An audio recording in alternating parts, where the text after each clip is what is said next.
Good sticks, everyone. Welcome to the Captain Avalanche Fancast, your unofficial source for all things Colorado Avalanche hockey and more from a fan perspective, hosted by me, Captain Avalanche Corey, and he's one of our Final Four, Dom. Now, we're no insiders. We're not inside the locker room face-to-face with our favorite players, but we hope to create a relatable and welcoming environment because we're just like all of you listening, fans. Fans with a deep passion for the game of hockey, and in this case, the Colorado Avalanche. That was single-handedly one of the best Game 7s I've ever seen. And it was between some of the youngest teams in recent Stanley Cup playoff history. The future is looking bright, but is it bright enough to take down the juggernaut in Carolina? But before we discuss Game 7, we still have to discuss Game 6, which was a mirror of Game 5.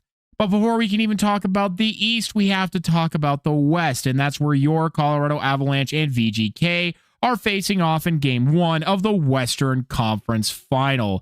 Dom from the tank finally takes stock on some and deep dives into some of the other playoffs, shall we say. AHL, PWHL, and of course, looking at the IIHF World Championships, which unfortunately have not been shown, in my opinion, as much as they should be. They're not as easily accessible as I think they should be. I wanted to watch them a heck of a lot more. But of course, we're also doing our weekly bracket check-in. The conference finals have officially begun, and only 4 teams remain. Who walks away with the cup?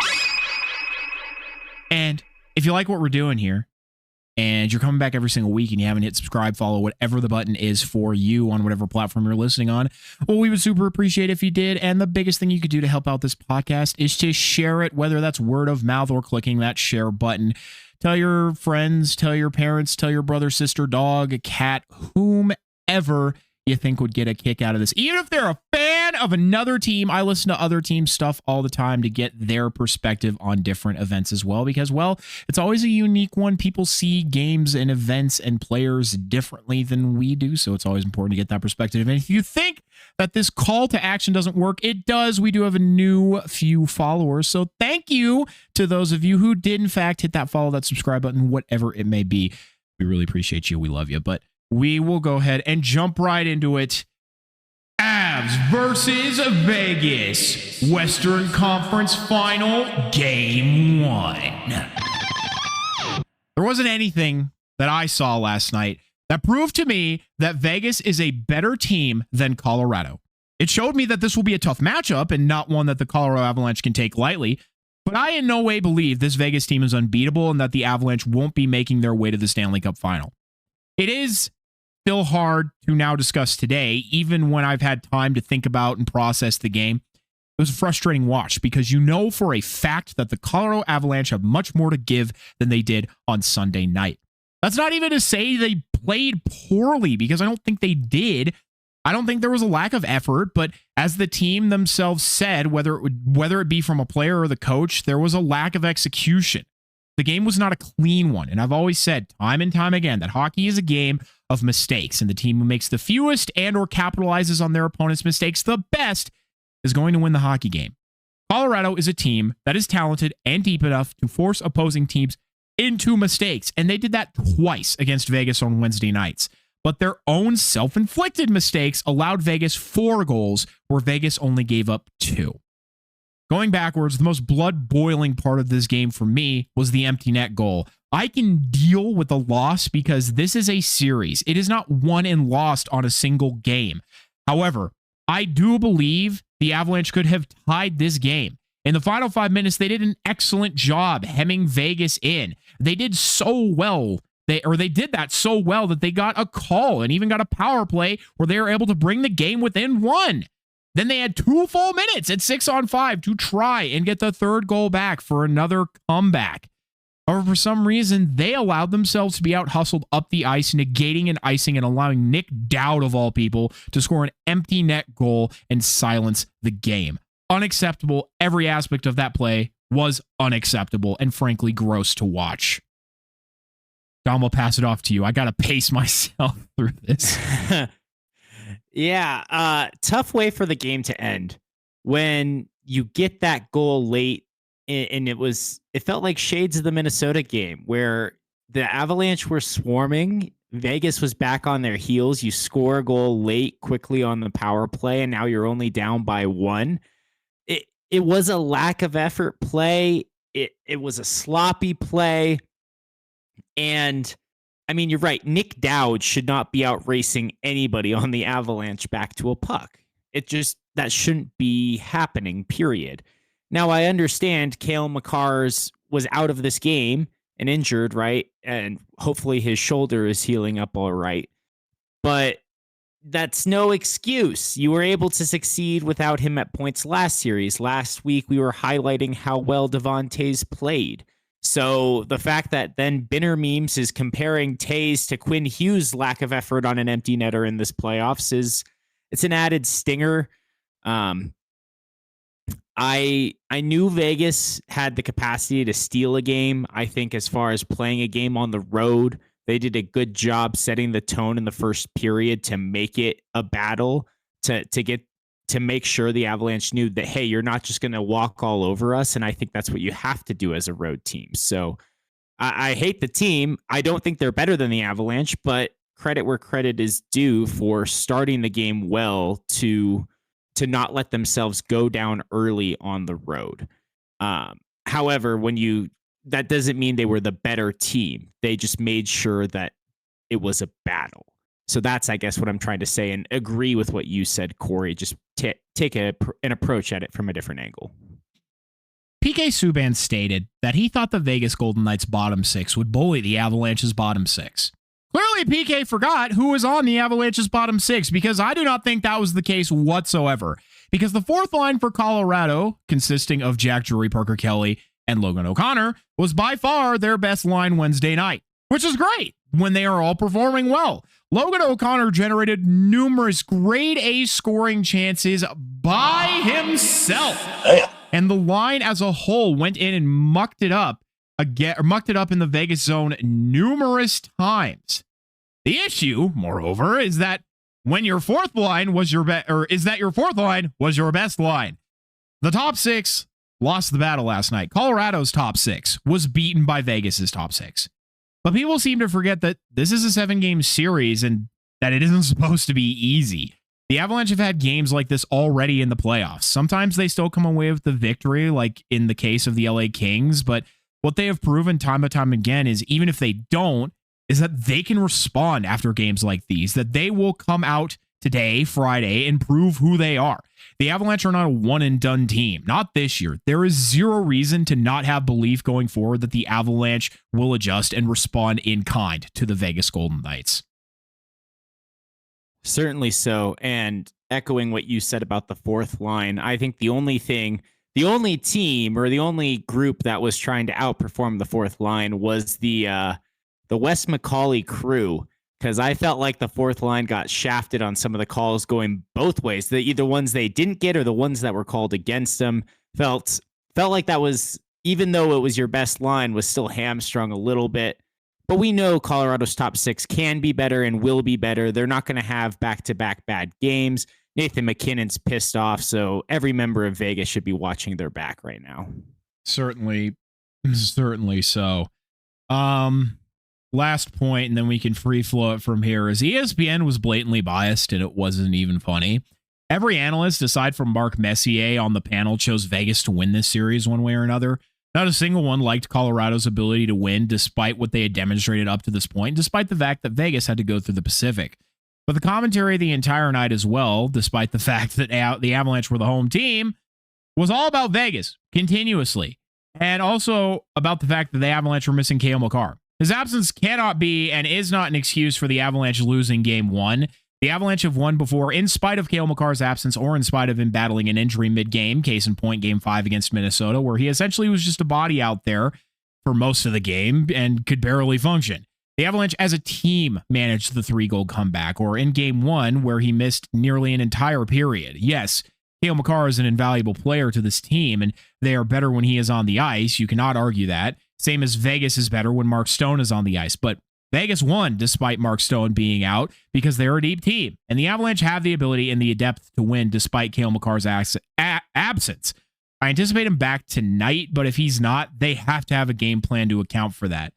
Another thing that I didn't write here is it's not that the analysts are not allowed to, not pick Vegas as their team to win. That's not my issue, right? It just truly felt like they were treating Colorado as the underdog, which is fine. That's, a good thing in my opinion. But it was the fact that the way they spoke about Colorado and the way they spoke about Vegas was almost as if Colorado shouldn't even have a chance against Vegas. Like, yeah, they'll make it tough against Vegas, but Vegas is they're just going to dispatch Colorado quite handedly, especially PK fucking Subban. I don't know what was going on. And Dom, I won't steal your thunder, but you had a pretty good thought on that point. Well, I don't want to interrupt your flow either. No, so I think I'm good.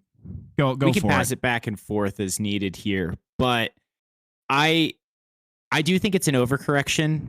In the case of PK Subban, he's hit a lot of people and been hit in the head a few times. It's not all clicking up there all the time. A broken clock is right twice a day, and he's funny. Doesn't mean he's smart or right when it comes to his takes.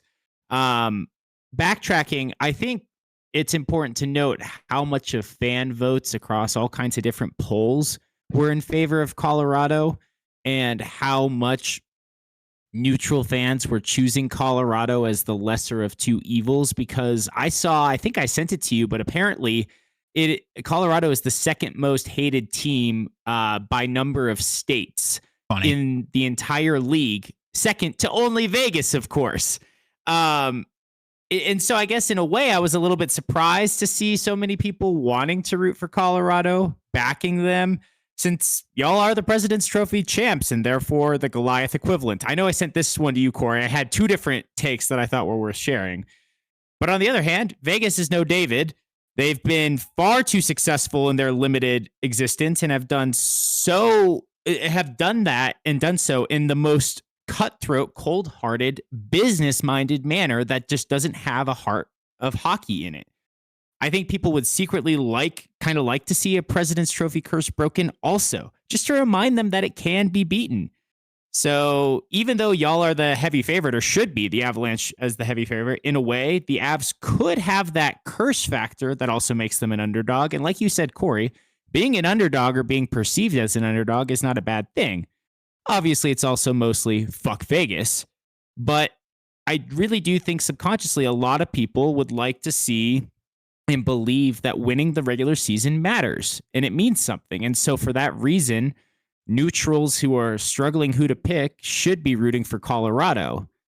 By the same logic, if all the neutral fans are rooting for Colorado and you're an analyst wanting to make a splash, maybe you're picking Vegas just trying to be different, to not just say, yup, it's Colorado because of all the reasons and all the stats and every reason that we should pick Colorado. I'm going to try to overthink this and act smart and be different. And I think that's what a lot of these guys are doing, is they're trying to have a hot take, and they either look really smart or they can play it off as, well, I thought Vegas could do it, and hey, they pushed Colorado if Vegas ultimately loses. So I know I rambled on there for a bit, kind of merging two different takes into one, but I really think the two are related as well, when so many of the fans are maybe leaning towards Colorado from all the polls, that the analysts feel a need to overcorrect and have something spicy to talk about, a spicy take. No, I 100% agree with you. And, I've been seeing a lot of people, whether they be new hockey fans or people who are just now coming to the realization, who are asking, why do people hate Vegas so much? Why is Vegas really the villain of the NHL? And they have been for a few years, and their fans are happy to embrace that role. And totally, if that's what you want to do, I'm not going to fault you for that. Cheer for the team that you want to cheer for. Doesn't mean that we have to like that you cheer for them, just as apparently people don't like that we cheer for the Colorado Avalanche. That's just apparently how it is. But the simple answer truly is, for both Vegas and Colorado, people don't like them because they're good. And that's, a lot of the reason why people don't like any team in any sport, is people won't like a team because they have consistent success. I think that was the case to throw in a football reference for everybody, why people didn't like, Tom Brady's New England Patriots for a really long time. That team was just consistently good. Not only was Tom Brady one of the best quarterbacks, of all time. I will not say best quarterback. One Goat. of is what I will say. Goat Shush, of all players. Shush. This is not the conversation we're having. But, just the team around him was a top 5 defensive unit, top 5 offensive unit. He had a lot of really good support around him. So, of course, people didn't like that they were constantly going to the Super Bowl, especially if you're a fan of a team who has been struggling, i.e. New York Jets fans. But going back to hockey, you're not a fan if you're a fan of a team that's struggling, i.e., Buffalo Sabres up until this year. And so and I think the deeper part when it at least comes to Vegas, and I mean, in a way, kind of for Colorado as well, but for Vegas, you come in as an expansion team, and historically, expansion teams are never good to start it off with because you're going through the expansion draft, you're getting, not to sound crude here, but you're getting sloppy seconds of players, not really getting the best guys that you can possibly get to form, your first roster and your first squad, because of course teams are going to protect their best players. And so that's why Vegas is the outlier. They come in their very first year and they go on this miracle run all the way to the Cup final against the Capitals. Obviously, the Capitals won that year, but then no less than 5 years later in 2023, here they are in the Cup final hoisting the Stanley Cup. And that's frustrating for people who, for example, maybe you're a fan of a Canadian market. Canadians haven't won since 1993, or, you're a fan of a team that's maybe never won the Stanley Cup, i.e. Sharks, Minnesota, Nashville, who have been at it for a long time trying to build a good roster, and all of a sudden these guys just get it right off the back, and they do it in, as Dom said, a very cold, kind of cutthroat, business-like way. But the shitty part is it works. They've proven that it works, and people are mad because hockey is a league where player loyalty is often rewarded and looked upon very fondly, but Vegas doesn't really care if it's about winning and winning only, which, a lot of clubs, I think, say that is their mission, but Vegas truly owns that. And you could say that, people were mad at Colorado for that same kind of reason. Not only they weren't obviously an expansion team, but, one city loses their team. So that's already something they're not very happy about.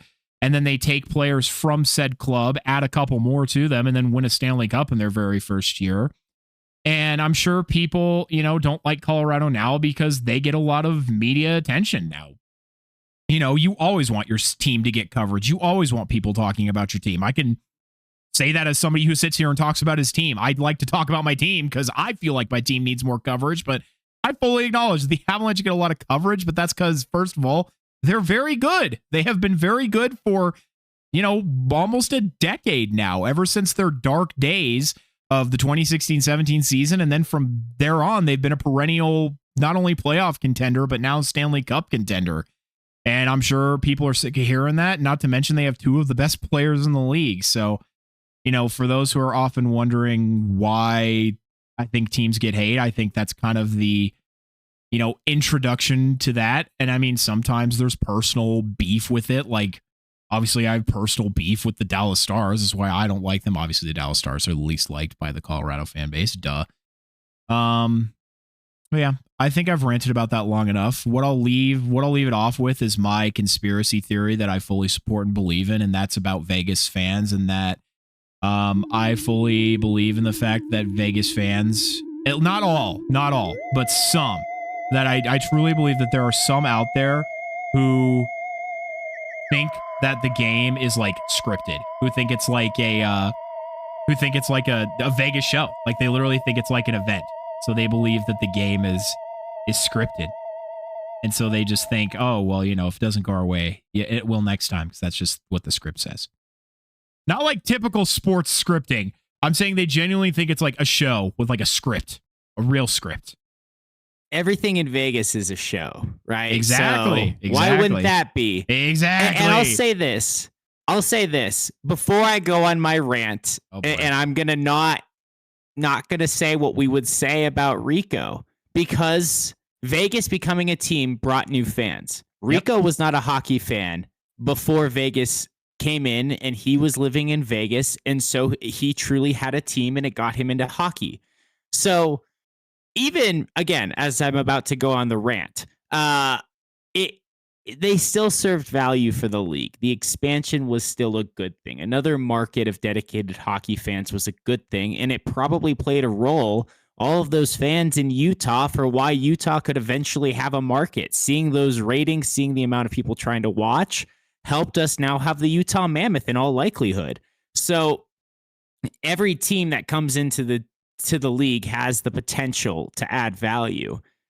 Vegas, though, they come in, they pick the bones of teams. And again, this is probably just my biased perspective of a hateful Sharks fan, but I felt like they had the ability to construct a better roster than other expansion teams. There were only so many protected players, so they were able to poach some good pieces. Then they come in, cross-check my captain in the fucking teeth. And so, of course, we won that game, but that established a rivalry, even if it's very one-sided in their favor. That established the hate right there. We hate them for doing that. They hate us for getting a 5-minute major and actually converting on it. Boo-hoo. But it's continued, and now we just hate them for being consistently good. We've been in this league for 35 years, haven't won anything yet. Thank you, MacLeod, in advance. But they come in and, yeah, they win in 5 years and go to the playoffs every year, and they wear that stupid gold. And they do a business. Like, for me, I think hockey, and I'll end the rant here, it's the last of the major sports that still has that loyalty feel. You don't see those one team career players anymore. Look at it. Manning had 2 teams. Going back to football, Brady still finished with the second team. Aaron Rodgers wasn't just on the Packers, right? Even these greats who we associate with for one franchise didn't play their entire career there. In basketball, they move all the time. Baseball is all about the Dodgers and Yankees battling it out for who has the highest payroll each year. So, hockey is the last standing major league sport where team loyalty still feels, and player loyalty still feels remotely in existence. And so if Vegas comes in and is too successful, there's a genuine fear of that being taken away if other teams see that blueprint and give up on the old way, which it still works. The old way works. But Vegas, since they proved that the cold-hearted way works, maybe more teams start doing that. And I think that's a legitimate fear that not just me, but I think other hockey fans have. Yeah, very true. And I appreciate you bringing up the fact that it did bring in new fans, which is something that we always want to welcome, because, I mean, hockey has many culture issues. And I think sometimes, unfortunately, I think a strength and a detriment of hockey fans is that hockey fans know their sport so well. And that's great that they have seemingly a very deep understanding, deeper than I think the typical armchair quarterback. And I'm not saying it's not the case for fans of other sports, but I'm saying that it just feels like hockey fans take that to another level that other fans of other sports don't necessarily do. And again, that's, I think, for better or for worse. I think it can be a detriment, and it sometimes creates gatekeeping, and why I think we always try to encourage everybody who listens here to make sure you are welcoming other people into the sport, because that is how it survives. That is how it thrives, is when we welcome other people into this sport. But we don't have to dwell on that super long here, because technically we are still talking about the Avalanche in game 1 here. It's just not a game that I want to dwell on a whole lot, because it was frustrating. And to be perfectly honest, it's just one of those things where I'm ready to move on to the next one at this point already, because it's over at this point. Obviously, I'm still trying to give as much analysis as I can, because it wouldn't be fair if, I spent hours talking about the wins, but then when they finally fucking lose, it's like, oh, you're skimping out on us here. You're not talking about the loss. So, that's just ultimately what I thought.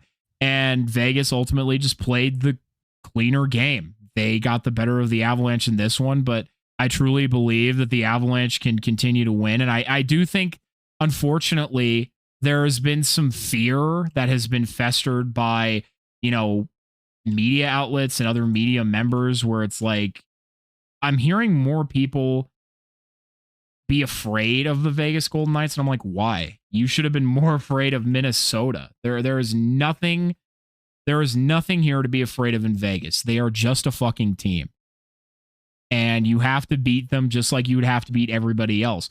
For example, Carolina is a fucking scary team. They won 8 straight games. And here they are down 5-2 against Montreal. They have let in half of the goals they let in over their first 8 games in a single game. Any team is beatable. Anybody, by anyone. The Avalanche lost. Again, it's okay. It's a series. If they lose 4 times in a row, yeah, we'll be a little upset then. They've lost once. And if we recall, they lost once to the Winnipeg Jets a couple years ago. And what happened after that? So do not fret, Avs fans. It is okay. Vegas is a good team. I think personally Minnesota had better top-end talent than they do, but I also think Vegas has better depth than Minnesota did. So every team has different strengths. And frankly, what Vegas looks like to me, and this is just now coming back to me, is a combination of the Kings and Minnesota. Like different aspects of those teams I see wholly in Vegas Golden Knights. I see the Kings. I'm glad you said that. I see the Kings like defensive game here where they're in the way of everything. They're blocking shots. They are, trying to slow it down, stuff attempts, limit chances. And then I see the Wild's kind of talent and, scoring style. So yes, Dom, go ahead. Yeah. Oh, sorry to jump in there and talk over you. I thought I sensed a pause coming, but that's exactly what I wanted to say. They've proven they can beat the extreme of either style, either the defense, the offensive touch. Vegas has that blend of both. They are a more balanced team than either of the prior 2 matchups, and their depth is certainly better than either of the Avs' prior 2 matchups. That's what's supposed to happen as we're deeper in the playoffs, down to the final 4 teams. So yeah, it's going to get tougher. You can't expect to just walk on through these series the way you have so far. I think the fear people have, and it's the fear I have when it comes to Vegas, is the fear of complacency. The fear of getting comfortable, where you're instilling fear in yourself and trying to not become confident, because that's when Vegas gets you. So it's a weird place to be, where you don't want to be playing afraid. You don't want to be afraid of losing, but you also don't want to be afraid of getting confident either. So you're trying to find this little happy medium, this balance, because Vegas has just, I think, given a lot of us PTSD, where when you think they're out, they find a way to get back in it, and it's just frustrating. But again, that's what good teams with depth do. The Avalanche have done that to teams too. And like you said, Corey, it's just one game. The Avalanche are statistically the better team. Carter Hart there's just no way he can play 7 games that well. No way. No shot. And no way that the Avs don't have their offense show out a bit more with their top 6. It's too talented. They have more top-end talent than Vegas does. I don't think there's any arguing that. Even with the addition of Marner, and when you have Eichel, it's still, you could list every Avalanche player, and I know you could, and we'll take the Avalanche. So it's frustrating. It's not ideal, but it's also not the end of the world. And it was to be expected in some regard, like I said, just because we're later in the playoffs. This is a conference final. It should be close. Not to mention the Avalanche are injured. I'm not using that as an excuse, but guys are like beat up. You can tell that. You can tell guys are like nursing injuries at this point. And obviously Vegas is as well. So now it's just about who can fight through it harder. But okay, I am ready to move on here to, I think, something arguably more fun at this current moment in time. And that is the conclusion of the Montreal and the Buffalo series. So let's go. Montreal versus Buffalo, round 2, game 6. Nice. The words "Buffalo is cooked" audibly left my lips when Montreal went up 3-1 in the first period of this game. In Montreal, mind you. Buffalo scored early again, but Montreal, as they have done fairly often in these playoffs, including against Carolina tonight, answered back nearly immediately. Both clubs had a quick start, but from there, it just seemed like Montreal had stolen all the momentum. They were driving play, controlling the puck, making Buffalo look like the season was all but over. A comeback wasn't impossible, but to do it on the road in Montreal in an elimination game. Hoy. Buffalo looked as though the backbreaker had already been scored after an even strength power play, and then short-handed goal had all been scored in succession. I didn't think Buffalo had that clutch gene in their system. I know the games in this series had benefited road teams, but Buffalo just looked defeated.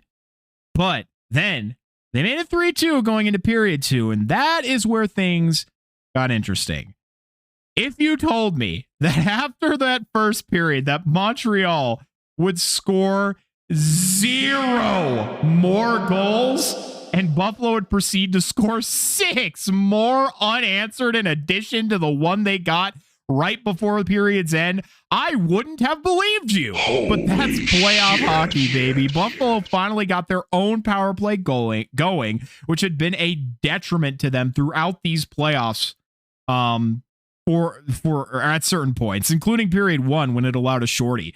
But after period 1, it was all Buffalo. They were just scoring at will, everything going at Jakub Dovish, everything being shot at Jakub Dovish was going in to the point where he was actually pulled and a different goaltender, Jacob Fowler, was put in net for the first time for Montreal in these playoffs. It was so bad, he only made 1 out of 2 saves. The reason it was so few, despite Buffalo basically throwing everything possible at the net, is because the Montreal Canadiens pulled Fowler with over 7 minutes remaining to try and get anything going.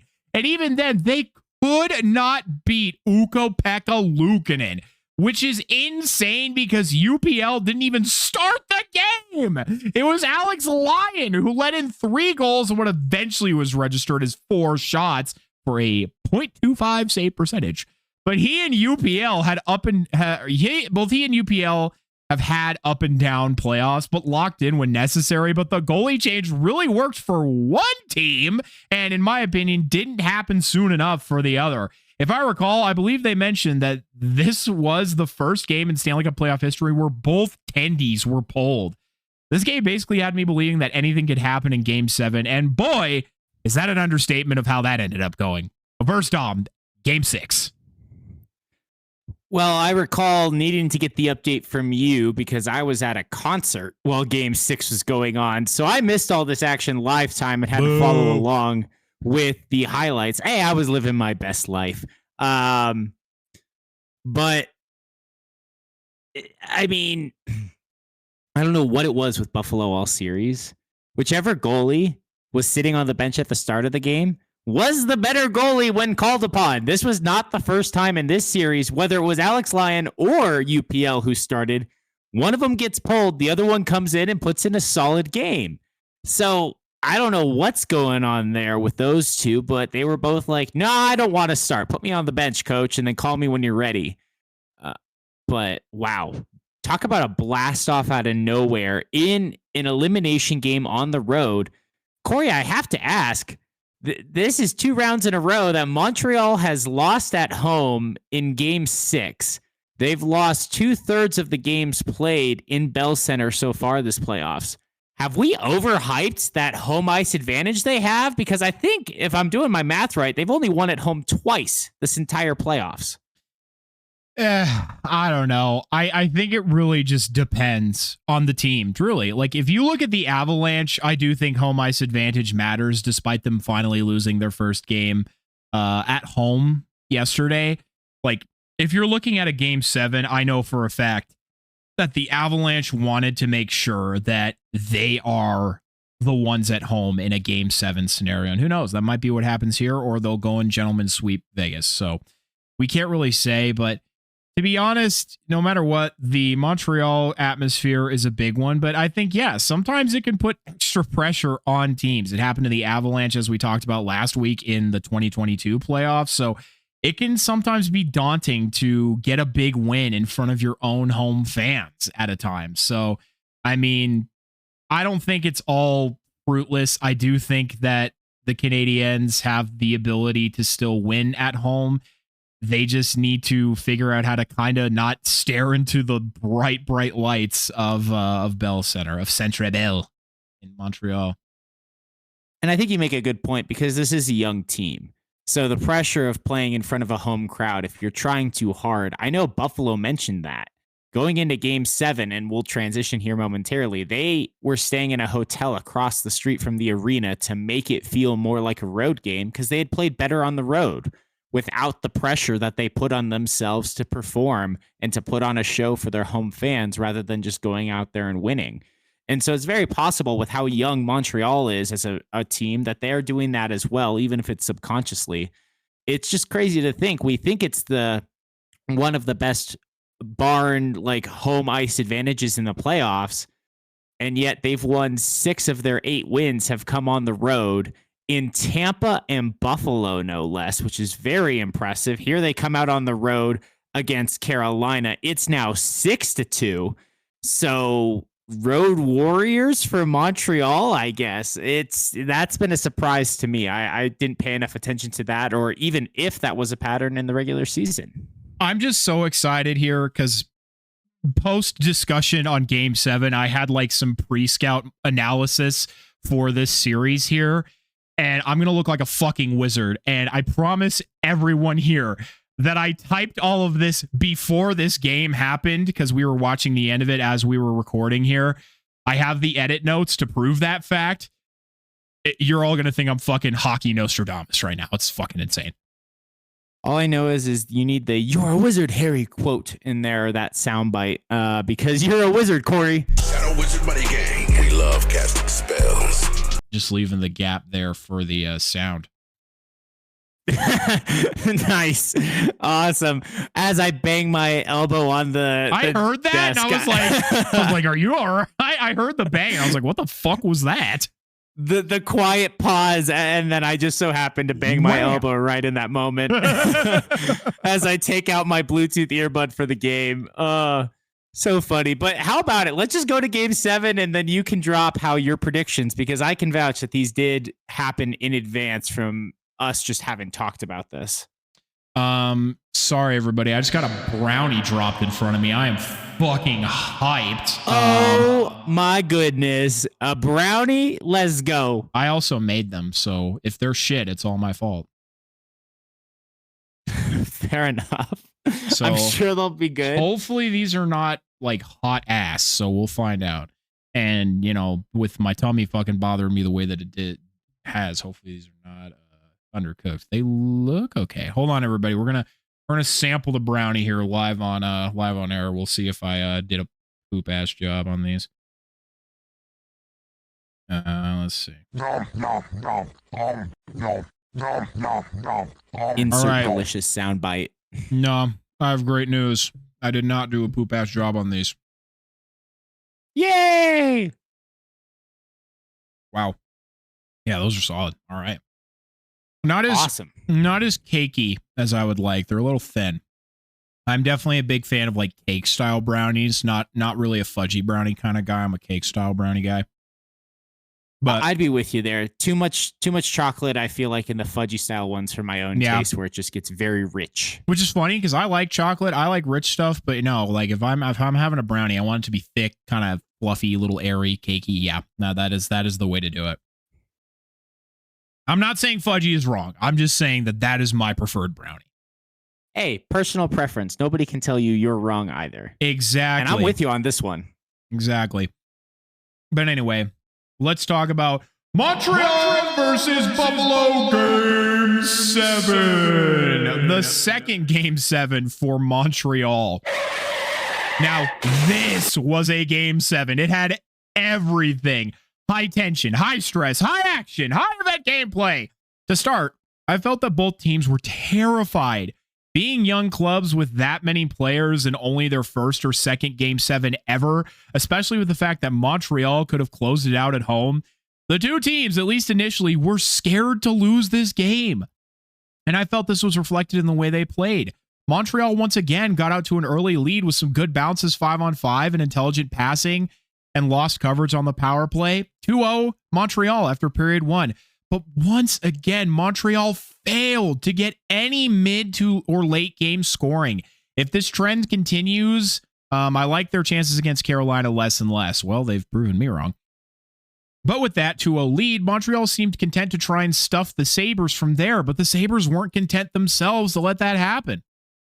Once Jordan Greenway's ass scored goal number 1, the whole dynamic of the game began to change. Not to mention the Sabres are at home. The crowd got back into it. The Sabres had that flicker of belief behind their eyes, and so did their fans, who you could tell were sucking air in through every orifice every time Montreal had a shot on their net or vice versa.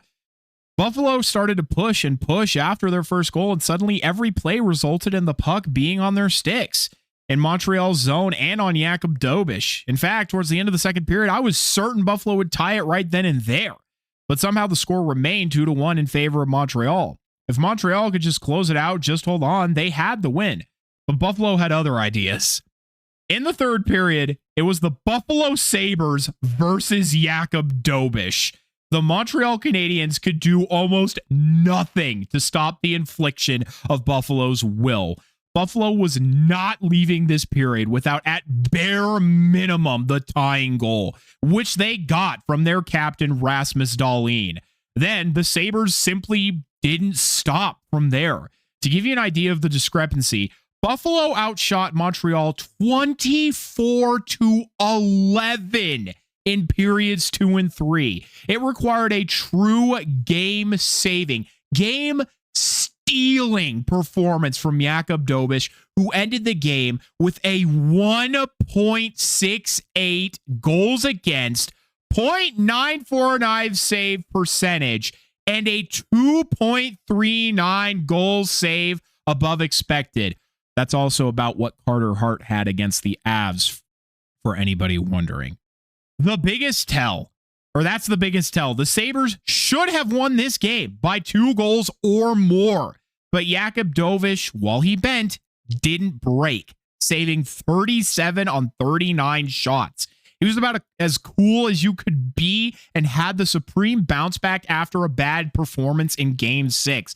It reminds me heavily of prime Andrei Vasilevsky, and he could be the key for Montreal going forward, especially if they draw Carolina into a long war rather than into a short and decisive battle. But in this game, as one would expect, the refs let the players settle it. There was only one power play each, much to Montreal's benefit, as they capitalized on their one and only opportunity and shut down Buffalo's only chance, which is really surprising because that opportunity came in period 3 where Buffalo had a grip on the game 5-on-5. Dom, I'm going to keep going, but if you want to jump in at any point, just shut me up and I'll let you talk. But this game was tied and stayed that way through the remainder of the third, despite Buffalo's absolute best efforts to make it the contrary. Then we made it to OT, where the dominance from Buffalo continued. In fact, they almost scored right out of the gate. Montreal managed to keep the shot differential closer, but to the eye, Buffalo still had full control.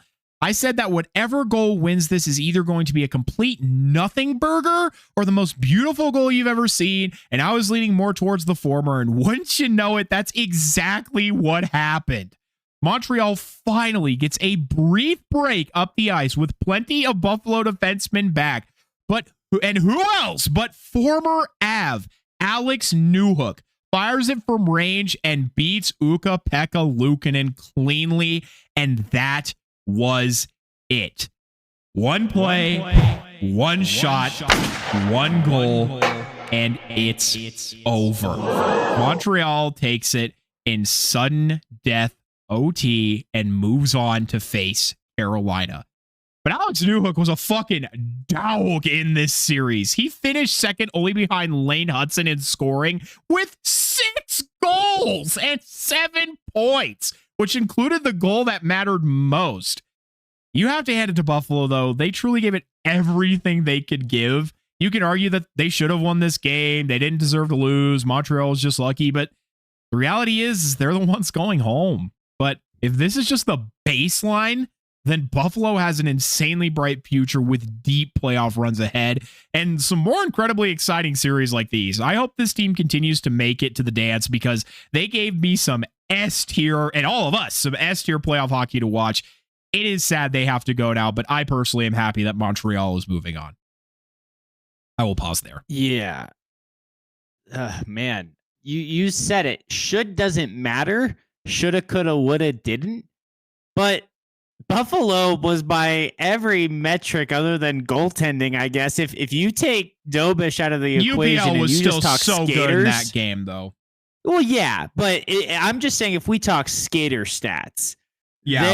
they won the second and third periods. They won overtime. Apart from that goal, that one chance, they were dominating everywhere you could see up and down the ice. It's game 7. You came back from down. You're at home. Like, you have everything going for you. And then on the other end of the ice, after doing it again, he lost game 6, or did they win game 6? No, they lost game 6 against the Lightning in the first round as well. And then he had to be prime Carey Price in game 7 when they could only get 9 shots on Vasilevsky. But it was enough. They're doing enough. That's what the playoffs is about. It's doing enough. Not about being perfect all the time. These teams are too good. That's why we play 7-game series. Is it's not about being perfect the whole way through. It's about doing enough. Who can do the most, or do not even the most? Who can do enough the longest and find it when it matters most? And if that means being lucky, so be it. You can only be lucky so many times. You won't luck into winning 16 games. You have to do some things right around the way. Put yourself in the position to succeed. And that's what Dobish has done for this team. All credit to Buffalo. What a fight they had. What a game in game 6 to even bring it to game 7. And they seriously brought it. They really took it to Montreal, and Dobish did just steal this game. He's making a name for himself, and who knows what next year holds, right? Goalies are finicky. But how does Montreal keep doing this? Because, of course, there was Carey Price, right? But also at that same time, having Halak there and go back far enough to the mid 80s all the way through to the mid 90s, having Patrick Waugh, for crying out loud. Like, how many goalies is Montreal just gonna find? Like, Edmonton can't get a goalie because they all are in Montreal, apparently. That's what the conclusion I've come to. As long as Montreal exists, Edmonton will never have a good goalie because they're all gonna be in Montreal. I mean, same as like the New York Rangers. You know, you had Mike Richter, then Henrik Lundqvist, fucking Igor Shesterkin. Some teams just have a knack for having talented goaltending. But with Montreal, first of all, you have to be good to be lucky. Truly. Like, yes, there are sometimes freak plays. Example, the Brett Howden goal last night. That is just, a broken up, goofy goal that just goes in. You're just like, well, fuck, man. That shouldn't have gone in, but it did. Montreal, I heard another content creator that I do like a lot, just saying that Montreal is just straight lucky. No, I don't agree with that. I don't.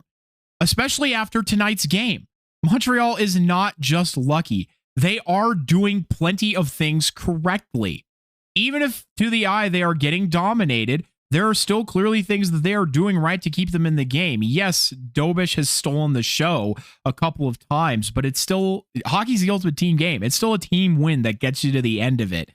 And now they've handed Carolina, who people thought were indomitable, their first loss of this postseason. Montreal is by far and away not just lucky. This team is good. It has talented players on it. And just like St. Louis, for example, back in 2019, they are getting a hot rookie goaltender to just take them all the way. So will they win this year? Probably not. But can I see this Canadiens team contending for a cup in the next couple of years? Not even like couple. Excuse me. I absolutely can. It certainly will, and I've said it a number of times. Yes.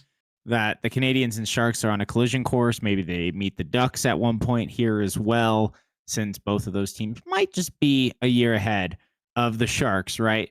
Also, I don't remember which of us is on a fun fact this week. Honestly, forgot. It's but me. I'm dropping in a fun fact early. Wait. Because pause. If it is about Carolina, do not, because that is my fun fact. Okay. No.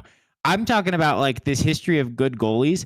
How could I forget Mr. Georges Vezina going back to 1910 through to 19.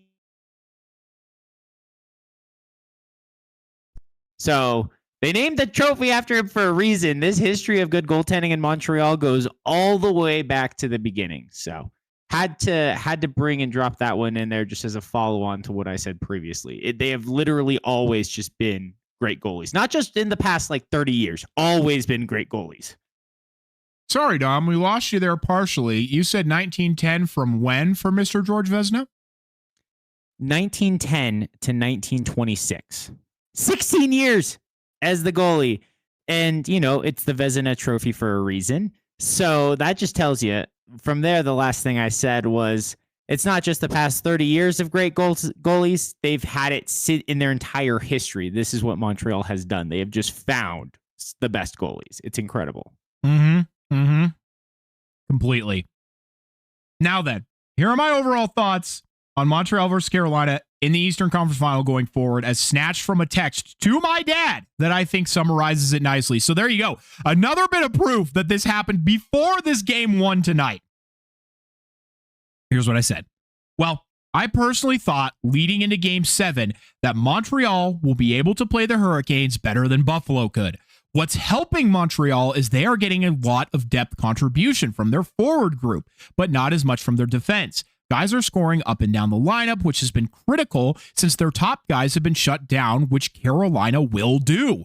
The Habs goalie has also been incredible so far. The biggest challenge for the Habs is trying to upset the apple cart that is the Hurricanes goalie in Frederik Andersen.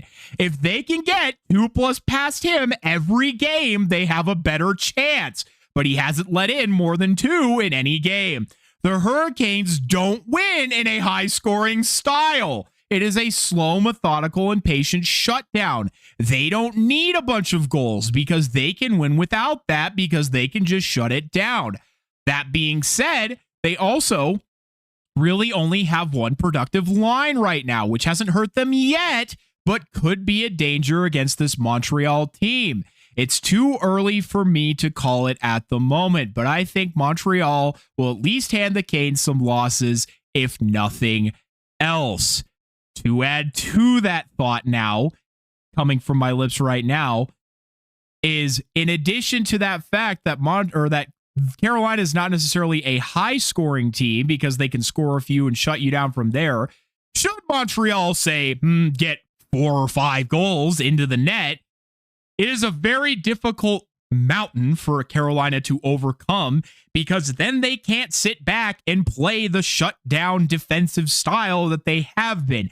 They have to try and chase offense, which they do through volume shooting. Well, Jakub Dobiš doesn't give a fuck at how many fucking pucks you put at him. It has to be quality, otherwise you won't beat him right now. So, how'd I do, Dom?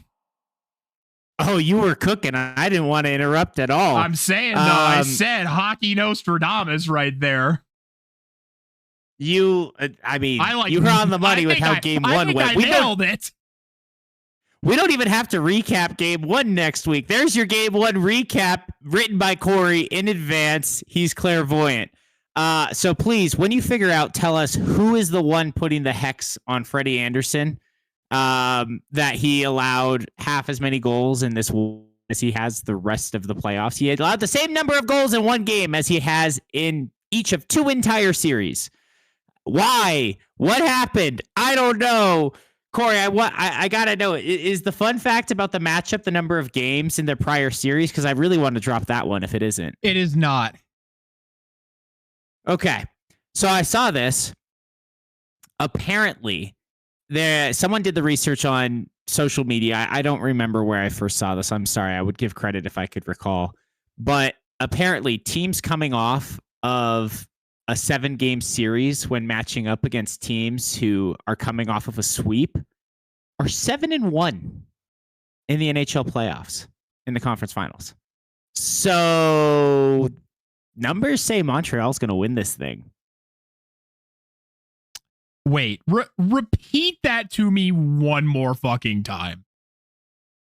Teams coming off of a 7-game series. So they win a 7-game series. Okay. When matching up against teams coming off of a sweep or winning in 4 games, are 7-1.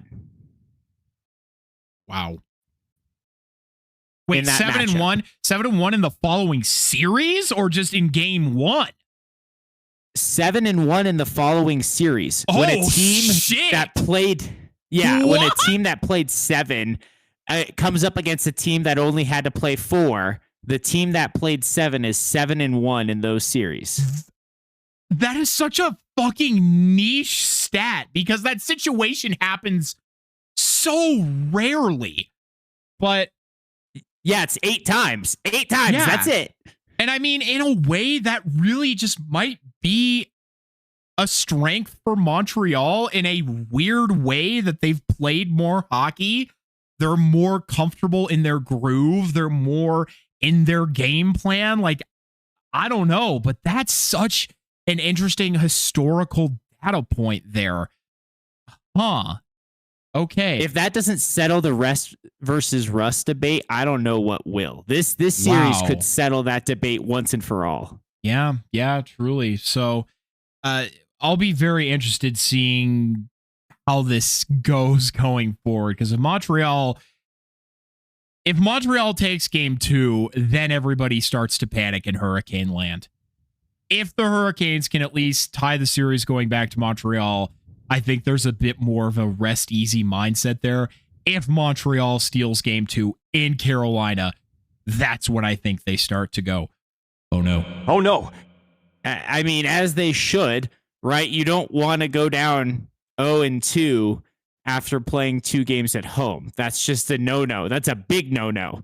So they should be panicking. Granted, again, if they can split, however, then you're feeling just fine, like you're saying, Corey, because how many games Montreal has dropped at home. You feel confident that you can at least split. So I really do think it's going to be an interesting game 2, but this game 2 is going to be critical. It's going to decide the fate of this whole series, I think. And it's crazy to say that only the second game. Anyway, that was my last thought I wanted to interject in there. I just wanted to make sure I wasn't stealing your fun fact more than anything. No, I appreciate that, but we are all good. But everybody, the segment we originally had planned for you was another kind of draft prospect segment, but Dom felt that would be a little redundant at this current moment in time and sounded too similar to what we had put together in previous weeks. So he wanted to pivot and bring to you a different segment, and that's talking about some other playoffs. One, the PWHL playoffs have concluded. They have crowned their champion. I will not steal the thunder of who that is. The AHL playoffs are rolling along. I will steal some thunder here and shout out the Colorado Eagles, who have advanced to their first ever Western Conference final after beating the Coachella Valley Firebirds. So fuck you, Seattle. We got your ass again. And then, of course, the IIHF World Championships, where Macklin Celebrini is just absolutely fucking cooking right now, which I'm sure Dom will be very happy to tell you about. So, Dom, I'm going to go refill my water because I often run dry here as we are discussing everything. So I will let you go ahead and jump right into it. In the other playoff / tournament formats with Dom, because I'm creating my own on the fly intro. And yes, drink your water. Let's go ladies first here, because the PWHL playoffs, they're over and done with. It might have seemed really quick, and for those of you who haven't been following the PWHL, they are pretty quick, and that's for a reason. There's only 8 teams right now, with more on the way, of course, with expansion. But that means their playoff format has only the top 4 teams, so you get a semifinals and a finals, and currently those are best of 5 game series. Now, we are all hopeful with talks of expansion. I know San Jose is going to be getting a PWHL team that was announced recently. That we're hoping that we can get more teams in the playoffs soon, and that we can get best of 7 game series for the PWHL just around the corner. But with that in mind, knowing that these are best of 7 game series, the 4 teams who qualified for the playoffs were the Ottawa Fleet, the Boston Storm, the Montreal Victoire, and the Minnesota Frost. Now, mind you, the Minnesota Frost won the first 2 Cup championships for the PWHL in the first 2 seasons of the league. They were matched up with Montreal in the first round, while the Ottawa Fleet were matched up against the Boston Storm. Now, I'm just going to try to get us to the final here decently quickly, where there's more of the highlights and the fun facts, but the Ottawa Fleet did defeat the Boston Storm in 4 games. Montreal, the Victoire, defeated the Minnesota Frost, the only team to ever hoist the cup. It took them 5 games, so they went to a deciding game 5 where they got the victory. And ultimately, Montreal, the Victoire, defeated Ottawa in the finals in 4 games, led by Captain Canada herself, Marie-Philippe Poulin. Even though she didn't get to get a gold at the Olympics, now she gets to hoist a trophy as captain for her club. And what's really cool to see, or just a crazy stat, and why we need 7 games more than anything in these PWHL series, is that apart from that final game between Montreal and Ottawa, which was a 4-0 victory for Montreal, all 12 other games that were played were decided by a margin of 2 goals or less. And that's including empty netters. So for the most part, these were 1-score games, and that was it, separating all 4 of these teams. The Victoire, of course, are now the second team in the PWHL, as I said, to ever hoist the cup. But congratulations to them. Congratulations to Captain Canada, Marie-Philippe Poulin. And again, this is the campaign for, as this league grows, please give us best of 7 series, because these games were tight, exciting to watch. And I just love seeing how many fans were watching these games too, selling out these massive arenas, especially after Ottawa was bounced when the Senators were out of the playoffs. Their ice was then being used for the Ottawa Fleet. So seeing that arena filled for a PWHL game was really, really incredible to see. And we want to see more of that as part of growing the game. I'm sorry that the first thing I'm going to say is a correction. It is the Ottawa Charge and the Boston Fleet. Oh, well, where did I get Boston Storm from? Jesus. I don't know. I don't know where that came from. Sorry, everyone. I'm an idiot who can't type my notes well, but Corey, please continue correcting me as I over here drinking water You got the Victoire right, which is great. I was so focused, I wrote down a proper enunciation for it, or pronunciation. Geez, I'm struggling here. I need to drink my water. I'm right in the face with embarrassment right now. It's okay, Dom. I have misspoke many times. I believe I called Jakob Dobish or maybe it was a different goaltender from Montreal a while back, just the completely wrong name for an entire episode. Despite our own hockey knowledge, we are not immune to mistakes, and there are people who get paid a lot of money on the TV who can't even say Ukko-Pekka Luukkonen. So don't feel too bad, Dom. It is okay. But soon you will have a new PWHL name to recognize, because the 4th PWHL expansion team was ripped away from the hands of Denver and given to San Jose. So we will see what team becomes of that. But it's interesting now, because the Victoire, I think, were the last team to win in this current iteration of the PWHL. So now it'll change. I'm thinking 4 3-team divisions or 3 4-team divisions. We'll see how they want to divide it up, which I think will change the playoff formats a little bit. I could see as many as 8 teams going now.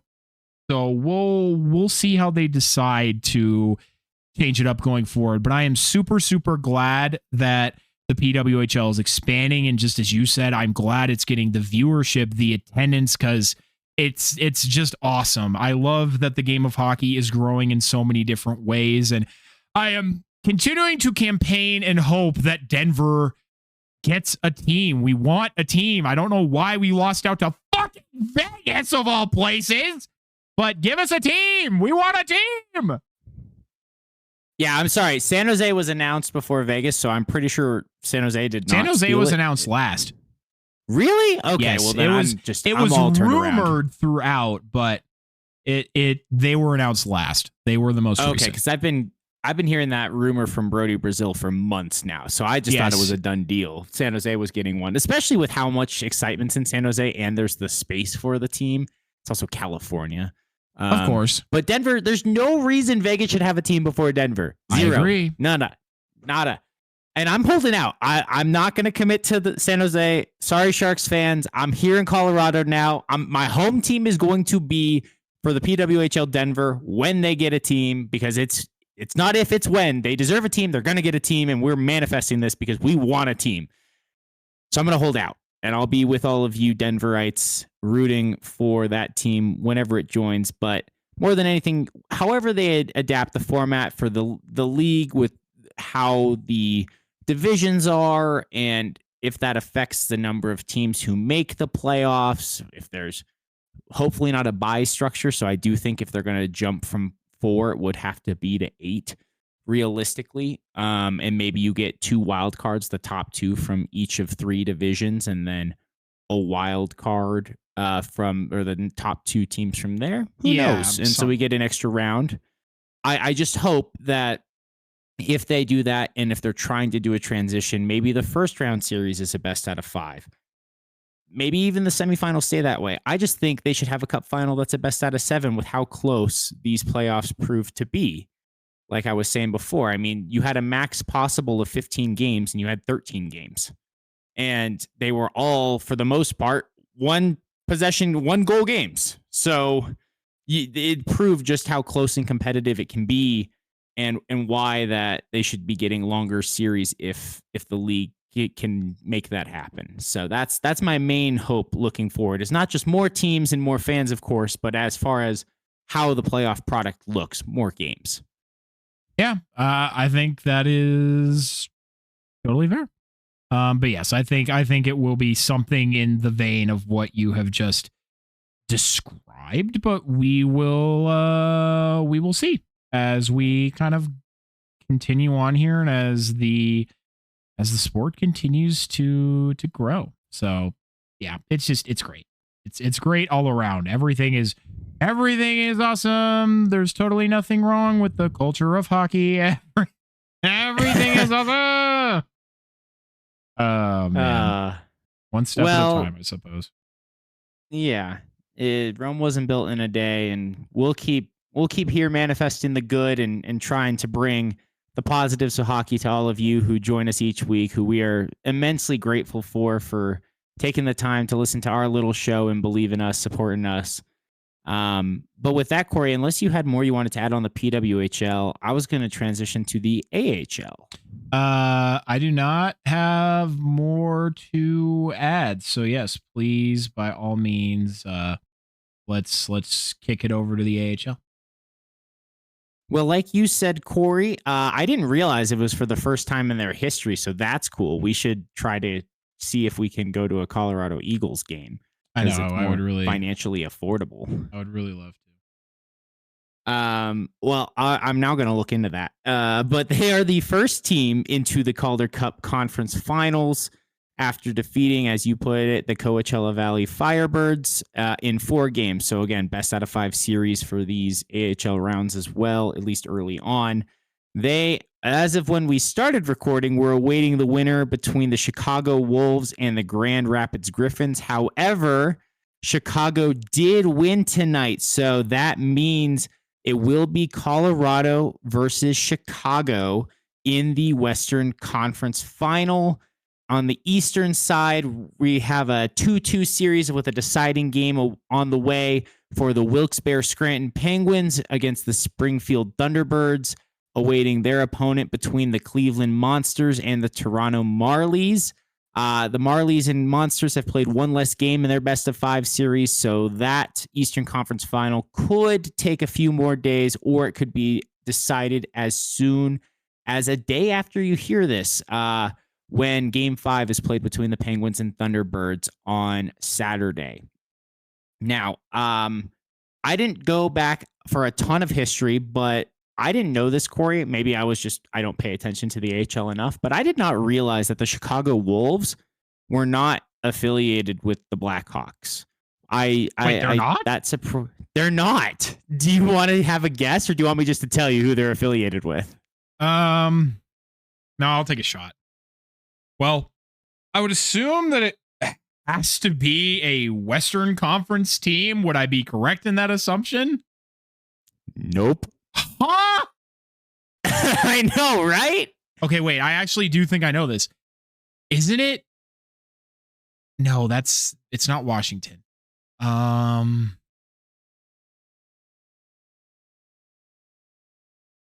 God, man. I'm trying to think of because I know some of the AHL teams. All right, give me a hint, I guess. Let me try and guess this. Okay, so you're correct. It's not Washington. That's the Hershey Bears. That's right. Just as an added fun note, Chicago Blackhawks affiliate is the Rockford Ice Hogs. All right. So is Rockford not in? Hold on. Is that? It's in Illinois. Okay, yeah, that makes sense. But okay, go on. But I'm struggling on what to give a clue that won't make it too obvious. But I'll say this: like that, Chicago starts with the C. So does this NHL team. The Calgary Flames. Nope, there's the Calgary Wranglers for the Flames, and they're also Western Conference. Yeah, you're totally right. Wow, that was a really stupid fucking guess.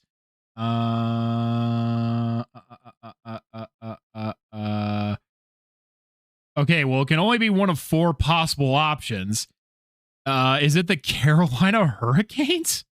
Yup, it's the Carolina Hurricanes. So we're going to get the affiliates for Colorado and Carolina in the Western Conference final of the AHL. What? We've eliminated most of the C teams with one of the other ones, right? I mentioned the Cleveland Monsters is Columbus's affiliate for the North Division in the AHL. Basically, the moral of the story is the AHL is weird. And the AHL playoffs are equally weird with the number of teams that make it being very different. I mean, Colorado's in the Pacific to begin with. The Pacific has more teams than any other division. The Calder Cup is weird. The Calder organization of teams is weird. They don't align at all with the NHL organization of teams. Yeah, no. Also, their playoffs are a little different. I think they have 5 rounds, first of all. First round is best of 3. Second and third round are best of 5. And then conference final and Calder Cup final are best of 7. And again, it's different based on each division because in the Central, 5 teams make it. So the first round is just between the 4 and 5 seeded teams. And then it's a 1-4-2-3 or a 1-5-2-3. Whereas in the Pacific, 7 teams make it. And the first team has a bye into the division semifinals. And then it's reseeded from there. Now, 1, 2, 3, 4 happened to win this year. And Colorado was the 2 and have continued to move on since. But it's wacky because also in the North, only 5 teams make it. And then in the Atlantic, 6 teams make it. There is nothing consistent about the AHL playoffs and their bracketing system and how their divisions are made. I think the Pacific's the largest division, which is also why they have the most teams make it. So maybe I need to do some more research and we can eventually give you a deep dive on why it's this way. But I implore all of you listening to go look it up just to see for yourself because it's kind of hard to believe unless you're looking at it. I also would like everybody to know that Gavin Brindley has been tearing it up with the Eagles. I believe he actually got the game-winning goal last night against the Coachella Valley Firebirds that sent the Eagles forward in the playoffs. So we love that for Gavin Brindley. We wish he was playing right now, but damn it, this team is too deep at the forward position to unfortunately need his services right now. But I'm glad that the Eagles have been, a great place for him to continue to play and develop. And can't wait for him to be back next year. Absolutely. Yeah, he's going to be one of those guys that you expect to make the jump and be able to help the Avalanche next year. One way or the other, without having a ton of draft picks. You'll just keep continuing to farm guys through your system and making those collegiate, those NCAA and pro scouting signings like your team has done to keep consistently good for as long as it has. And like we said, that's the way you got to do it. But now, on to the most in-depth and most exciting segment from other competitions around the world. Corey, Insert drum roll, please. Pausing for dramatic effect plus drum roll. The drum roll's not that long, Dom. I know. Well, then I added the dramatic effect afterwards. Host nation Switzerland, the IIHF Worlds has been a wagon. They've been on a tear.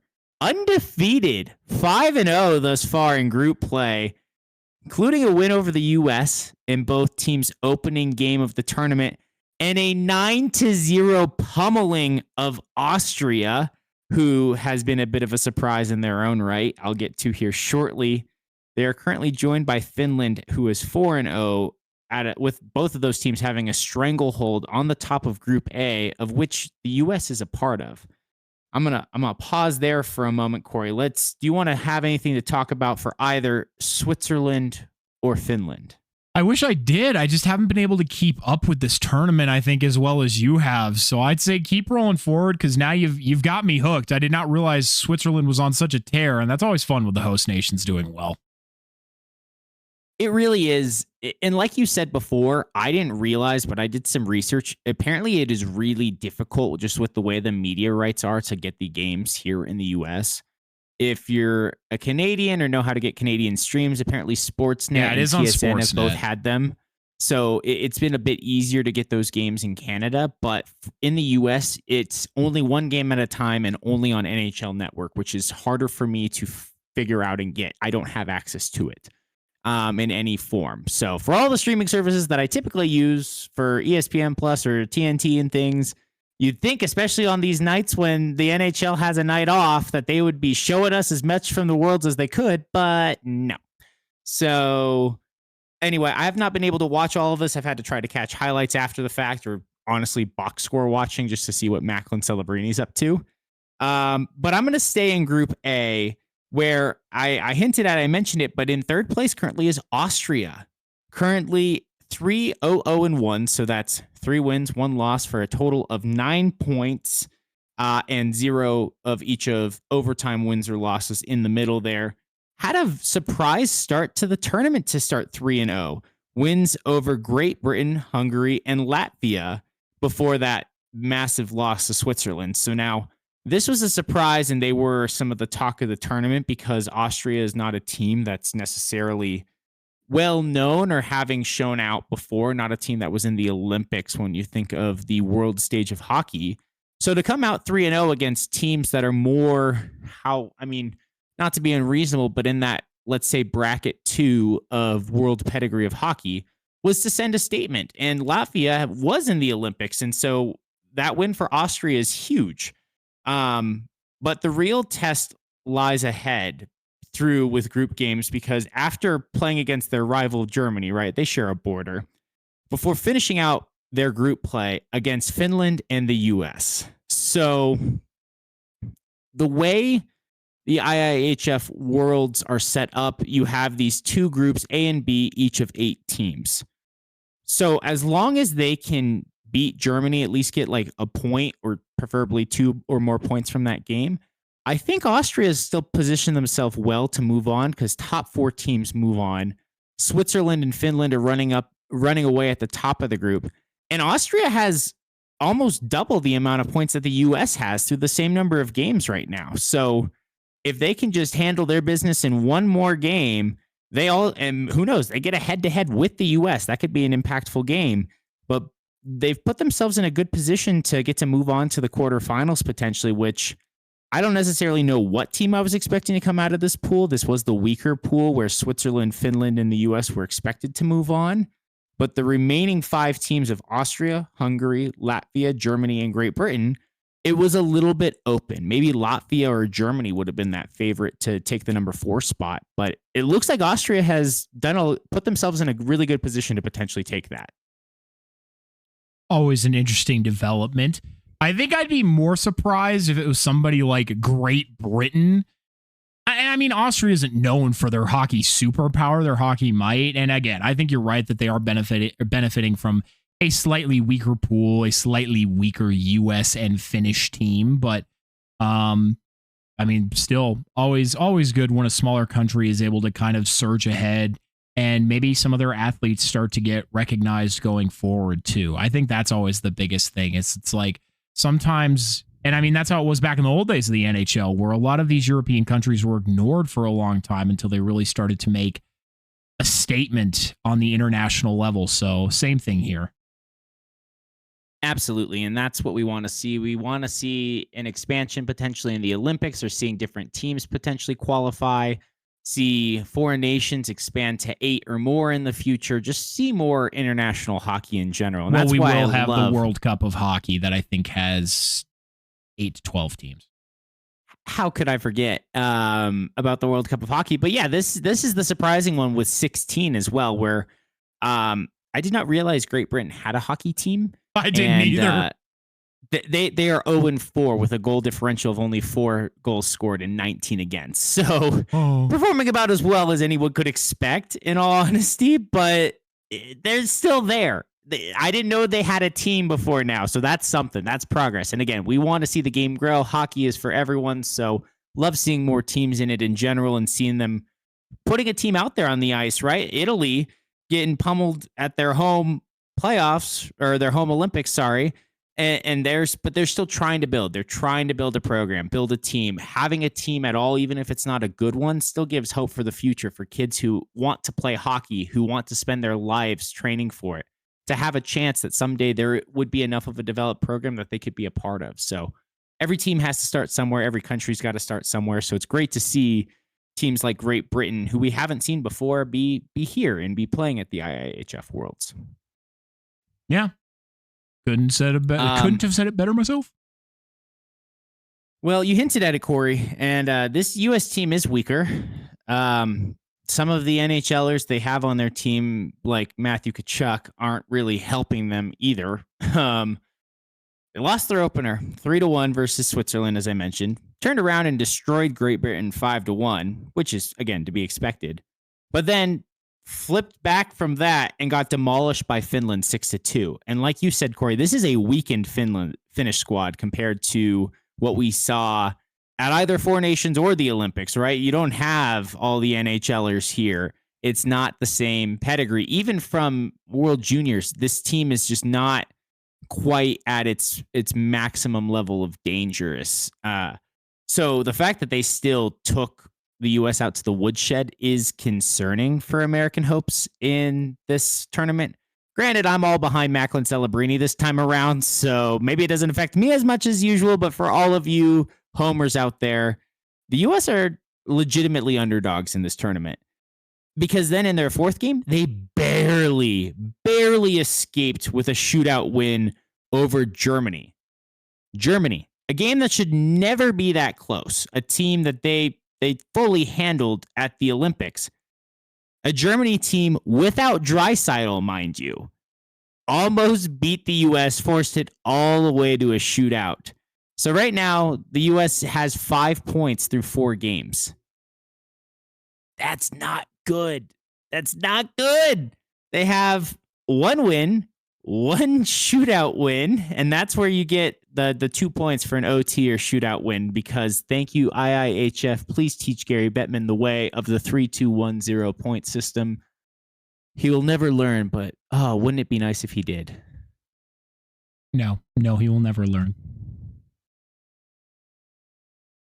But I don't know if you had anything to add there, Corey, but I can finish out just summarizing everything that happened, or the status of Group A, and then jump into Group B where the real fireworks are going off. Hit us with it, Dom. All right. So currently in 5th place with the biggest risk to the U.S. is Hungary. They have 1 win, so sitting at 3 points, but they've only played 3 games. So they are the only team to play less than 4 of their 7 group play games thus far, thereby giving them games in hand to potentially catch or pass the U.S. I'm not saying it's going to happen, but that would also be spicy. In 6th currently is Latvia, also with 1 win, but in 4 games played. In 7th is Germany with 1 lone point for that overtime, or more accurately, shootout loss to the U.S. So they have yet to win a game. And then finally, Great Britain 0-0-0-4, getting absolutely pummeled. But they still haven't had the worst, or they're tied only for the worst goal differential in the entire tournament. But Transition to Group B. I'll have to double back on the Macklin Celebrini stats because he's been more of an Apple machine rather than a goal scoring one, although he's had his wonderful moments. But I'm going to run through the numbers from the top, just like I did for Group A. Whereas you would expect, Corey, Canada is currently sitting at the top spot of Group B, but it's close. They have 3 wins and 1 OT win as well for 11 points. But they are sitting tied with Slovakia on the exact same scoreline, 3 wins and 1 OT win up to this point. I think it's fair to say we would expect this group in Group B to be tighter, right? When you have Slovakia, Czechia, and Sweden all joining Canada 100%. In a group, that just feels like a more competitive group to begin with. 100%. And Canada started this Worlds with possibly their toughest test that one would expect, and they emerged victorious, a 5-3 win over Sweden. Followed that up with a 6-0 win over Italy, to expect. Had a much slower start to the game versus Denmark than one would expect. They did not have a good first 2 periods. It was scoreless through 2 periods against Denmark. But that's fine. They blasted off in the third to win the game 5-1 behind the line of Porter Martone, Sidney Crosby, and of course, Macklin Celebrini. Corey, I feel like I've sent you this one before, like these clips, but I believe Macklin was given the man of the game for the game prior against Italy. Then in this game, Sid the kid, Sid's playing with the kids now. He had 4 assists. He assisted on multiple Porter Martone goals. Martone showed he can play well, but was the beneficiary of the cerebral play of Sidney and Macklin with their passing. Like, you thought the way Macklin set it up for Sid that it was just going to be a goal, but then Sid delays and passes it across to Porter Martone. And then they do it in the reverse where Sid sets up Macklin, and then Macklin waits, pulls the defense, and then sends it across to create a wide open net. Those two are so dangerous that everyone has to respect them. And it's allowing Porter Martone all the space in the world to have an open net and all day to fire it home. It's been a really, really fun trio to watch on the ice. Yeah, and you love it when some of these young kids are really getting the chance to, again, learn from Sidney Crosby. I mean, what a treat and what a privilege to be able to play with one of the greatest. And it's rubbing off on Macklin too. We already know he is a great human being, and he's a class act. He has been a captain since he was a young age, just with the way he carries himself. But he's clearly felt that presence and that leadership and following the lead of Sid, where he is looking for those assists. He's looking for those passes. He's trying to set up his teammates and be unselfish. Before every game, not only is he going out there to shake the rival captain's hand, or the opponent, I should say, but he's shaking every single ref's hand at the start of each game. Just more like he was really dapping them up, but sure. Sure, dapping them up. You know, he's a kid. What can you expect? But still, the point is there. The courtesy and the respect that he shows, the way he carries himself, the fact that when Crosby came in, Crosby was, like we said before, insisting that no, I'm here late to the party. You voted him as captain, keep him as captain. And Macklin was right there digging his heels in until the coach told him to sit down and accept his C. That he was like, no, it should be Sid. Sid is here. Give it to Sid. He is Captain Canada. Like, he was really fighting tooth and nail until the coach told him to stop for how much the respect is there for Sid. And he doesn't, who is it's not that he doesn't Canada, want to by be the way? captain. Oh, I should know. I really should. I was not paying so much attention to the coaching as I was to the players on the ice. I think it's Misha Donskov is what it says if I'm Googling here. Who?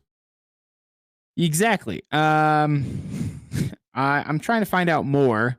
I think it's because all the Canadian coaches were involved in the playoffs right in the lead up to the tournament, so they needed to bring in someone else from London, Ontario, or at least that's the team he coaches. He's making his head coaching debut for international competition, wow. So that would explain why we don't know him. That would indeed explain it.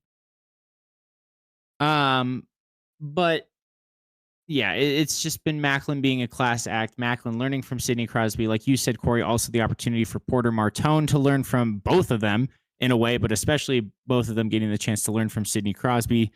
It's always they have to see each other in post game interviews about how great they are to play with, how the chemistry is growing between them all the time. It's just like, Sid, stop it! Stop doing this to me. Stop making me think you're going to come to the Sharks. Like, first it was that Sidney was going to come play for the Avs, right? That's what you were talking about a year ago, Corey. Now I'm here like, Sid, stop doing this to me. Unless you're coming to the tank, don't be doing this to me and getting my hopes up like that. I think we've all determined that Sidney Crosby is going to retire a Penguin. Yeah, I know, but what if? Wouldn't I that know. be amazing? Okay, I need to stop doing this because I'll take forever on this. I need to keep it moving before I go full rabbit hole here. Thanks. The finally, Canada's fourth game against Norway was the real surprise. Okay, they were forced to overtime before notching a 6-5 victory. It only took 29 seconds of overtime before Mark Scheifele called game with a hat trick goal.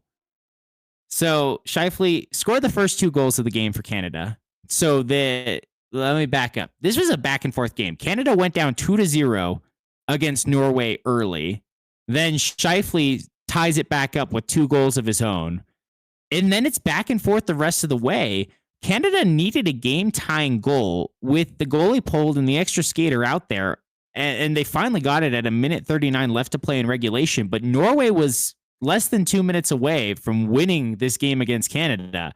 And then, of course, you let Canada get to OT and Scheifele gets his hat trick. But Norway has really pushed some teams and pushed Canada to the brink. And that was the biggest surprise, I think, of the entire group play so far. Yes. All right, keeping it moving through Group B. In second place is Slovakia, of course, same record of 3-1, 0-0, 11 points through 4 games. However, much like with Austria, the real test is ahead for the Slovaks because their final 3 games, Czechia, Canada, and Sweden. They haven't played any of the powerhouse teams yet.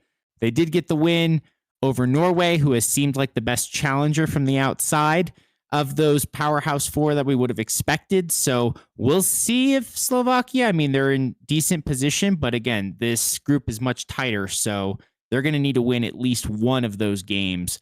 Probably will want at least 4 points from those 3 games to finish out group play.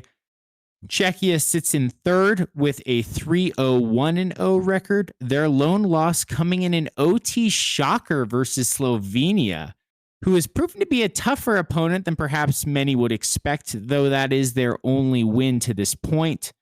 Or no, that's not their only win. Oh, yeah, yes, it's Slovenia's only win. Sorry. Back to Czechia, though, they did get a 4-3 win over Sweden in their third game of the tournament to bounce back after that OT loss to Slovenia. So I guess we'll just jump ahead to Sweden, sitting in 5th place currently with those losses to both Canada and Czechia.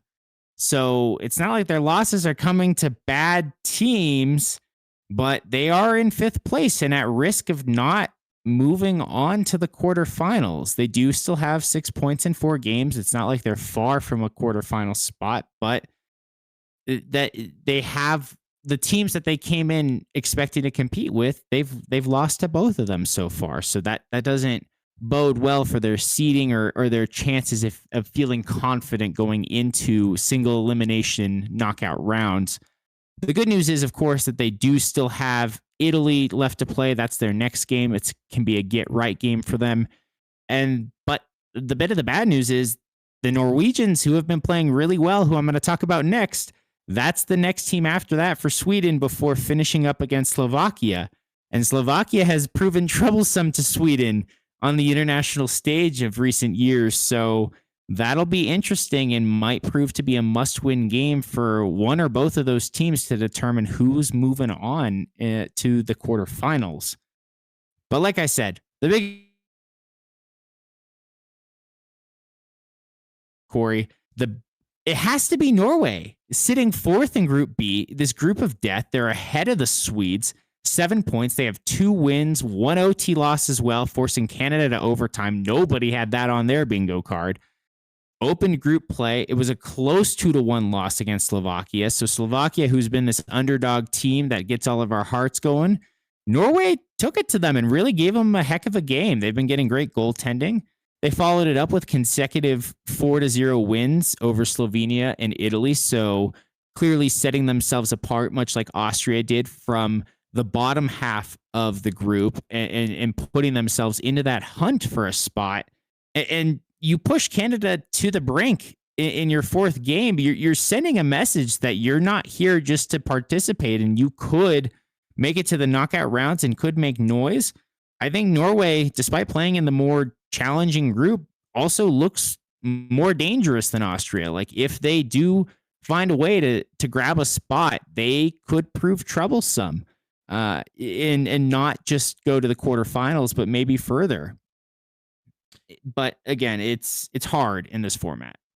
Yeah, I think in tournaments like these, where not every team really is at their full strength, minus the teams that don't necessarily have a lot of NHLers on their squad, those teams actually kind of have it. No, I don't want to say an advantage, but a leg up in tournaments like these, because a lot of the, clubs that normally have a lot of NHL talent on them are kind of stripped down. So for a club like Norway, which off the top of my head, I cannot name a Norwegian NHLer, it's kind of their chance to pounce on that opportunity to maybe not come in first in group play, but at least secure them a spot to go forward to maybe force an upset. I mean, we saw it last year it was Denmark over Canada, if I recall correctly. Yes. Yes. In this format, I think Latvia beats Canada more frequently. They're the ones. Maybe it was Latvia, Canada. but yes, you know what I'm saying though. Yes, certainly know what you're saying. I'm not seeing any full-time NHLers on here. There are a couple of players for AHL. I guess technically there's one Stian Solberg for the Anaheim Ducks, technically, although I don't know how often he's played with the Ducks. There's Emilio Pettersson, who plays for the Texas Stars. But yeah, this Norwegian team is not flush with professional, at least North American talent. So definitely has most of their team together that they would normally have. And they've been in that bracket 2, if you will, in the world, and are trying to look at that opportunity to move up and be involved in a future Olympics. And I think it would be great for hockey if they could break through and sneak their way into that next level of competition, into that next round. And just recapping as we close out here for this segment, thank you for being patient with me when I got a little lost in the sauce in the middle there about talking about MacLeod and Sid. But this is a 8-team quarterfinals from here. There's no based on seeding, based on points. Well, yes, there's seeding is a little bit, but it's just the top 4 teams from each group. Invert the numbers from there, or invert the letters, whichever you prefer. That would currently leave the Swedes eliminated early in an international competition again. In addition, the U.S. would barely move on as the final transfer team from their group and be staring down the barrel of an elimination game against Canada, which feels like they would get pummeled in right now with how these two teams are playing. So plenty of time left. We're just past the halfway point, with each team having at least 3 games remaining out of 7 games in group play. But I'm excited to be able to keep you posted and be bringing an update from what those quarterfinal rounds look like and predictions next week when we check back in on the IIHF World Championships. Uh-oh. What happened? No, Did you lose me? No, I was saying uh-oh in terms of like the U.S. staring down the Canada game. Oh, I was worried because I loved how I closed out that segment. You did great. I was like, you did great. But thank you, Dom. We will go ahead and thank you for all that insight. Obviously, somebody who's not been able to keep up with the IIHFs, it is good to hear about how it's going, and maybe Canada at the very least will get a chance for a little bit of redemption here. But we'll jump in real quickly and right away to our bracket check-in. Now that the second round has officially concluded, we do have a new leader in our bracket, and that is Avs Fan 05045, bracket 1. You are currently our leader with 159 points with a maximum of 359. They have correctly predicted that the Avalanche and Vegas would be playing in the conference final, and that Montreal and Carolina would be playing in the conference final. Didn't quite get every team in between correct, but has ultimately landed at the correct outcome of where we are at currently. In number 2, we have Go Avs Go ? Which you said was Gabriel, correct? Yeah, that's Gabriel. My theory is that somehow maybe the question marks were emojis and it's like not capable of that. Yeah, that's my theory of why there's You're question right, marks. but I'm going to continue to say Go Avs Go ? Yeah, it's funnier that way. Gabriel was on the right track that Vegas would make it to the second round, but I think Gabriel wisely selected the Oilers to be in the conference final. And I mean, why wouldn't you? The Oilers have gone to 2 back-to-back Stanley Cup finals here. And has also selected an Avalanche Montreal final. That was also the same as Avs Fan 05045. So both have the Avs and Montreal playing in the final. So we'll see if that is how it goes out. Also in second place, but not Gabriel has an overall higher maximum, is the Big BG, which you said was Brendan, who, like me, selected the Lightning to go all the way, but did correctly predict that the Avalanche would be playing Vegas here in the conference final. I just want to point out, I'm like the only person who predicted that the Ducks would beat the Oilers, so go me. Did correctly select that Carolina would be in the conference final here, so there's that. Going down from there, your sister and my mother have fallen to 4th place with 116 points. Avs Goated is in 6th place with 96. Me, you, and Coach Dylan are all in 7th with 93 points. And what the fuck, Keek is continuing to round out the bottom of our bracket challenge. Keek, we love you. But she did say that the Avs in Montreal would play in the finals. So if nothing else, she may get that aspect correct. So we'll see. Yeah, might not be the highest score currently, but certainly has could turn more it around points here. Available to jump. Yeah. With Buffalo failing to reach the conference final, I have fully accepted, if I hadn't already, that my bracket is cooked. But it's an honor to be tied with you, my friend, and with Coach Dylan. No better trio right there. To all be tied together and say we all either know a bunch or nothing about hockey simultaneously, and that's why we love it. Well, again, ultimately, there's only one prediction that I care about getting correct at the end of the day. If my bracket's not perfect, I don't really care as long as the Avalanche get the win. Well, for your fun fact this week, everyone, we are double dipping on the Carolina Hurricanes following tonight's contest. Dom hit you with something last week. I'm going to hit you with something brutal this week. And that is the following. It's actually a string of facts that just get worse and worse as we go on here. So let me just notate the time here, and then we will get right into it. Oh, boy. So, Carolina is 0-7 all time in Game 1 of the Eastern Conference Final. They have lost Game 1 of the Eastern Conference Final in 2002, 2006, 2009, 2019, 2023, and 2025 before adding this game for unlucky number 7. To add on to that, Carolina has lost 9 consecutive Eastern Conference Finals home games with tonight's loss. In their last 4 Eastern Conference Finals runs, dating all the way back to, I believe, 2008, 2009, the Carolina Hurricanes are 1-16 in their last 17 Eastern Conference Final games. Their last home win in the Eastern Conference Final was during their Cup run in 2006. And here is something even funnier to round this all out for you.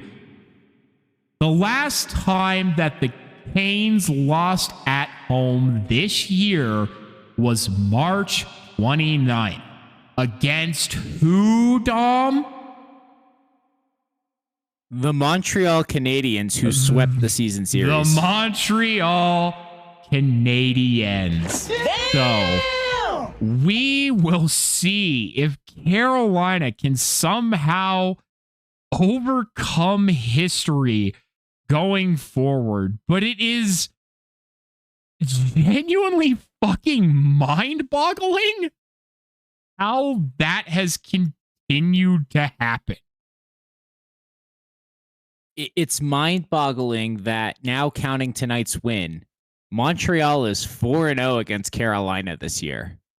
Carolina, who led the entire Eastern Conference. And it only takes 4 games to win a series of a best of 7. So, well, you say only 4 games, but 4 games can be a lot.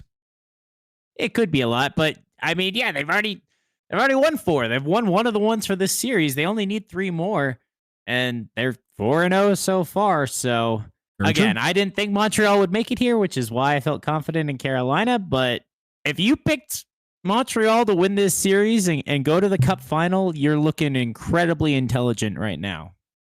God, I wanted to, and I thought Tampa had it. I feel so dumb. I just need to start going more with my gut going forward in my bracket picks. Because again, like, I underestimated Florida 2 years in a row. I fucking didn't pick Montreal when I really wanted to pick them. I know it's easy for me to say now that I wanted to pick them, but you were all, if you listened to the fucking Stanley Cup preview episode, which not enough if you did, you would know that I said I really wanted to pick Montreal, but my head was just like, Tampa's going to win it. But fuck, I was wrong. But you know what, everybody? If I had picked Montreal to win, they would have lost. So obviously, it's all me that Montreal won. Obviously, I am the only reason. So there you go. Obviously. There you go, everybody. Well, everyone, the clock is counting down to the final horde. We really appreciate you taking the time to listen to this episode of the Captain Avalanche Fancast. If you have something you want to know about the Avalanche Sharks or just hockey in general, reach out to us on our socials or email, and we'll be happy to try and answer it. The best thing you can do if you like what we're doing here is to follow us on whatever platform you're using and to share this podcast everywhere you can with everyone you can. I'm Captain Avalanche Corey. And I'm Dom from the Tank. Check out our new episodes every week. Thanks, everyone.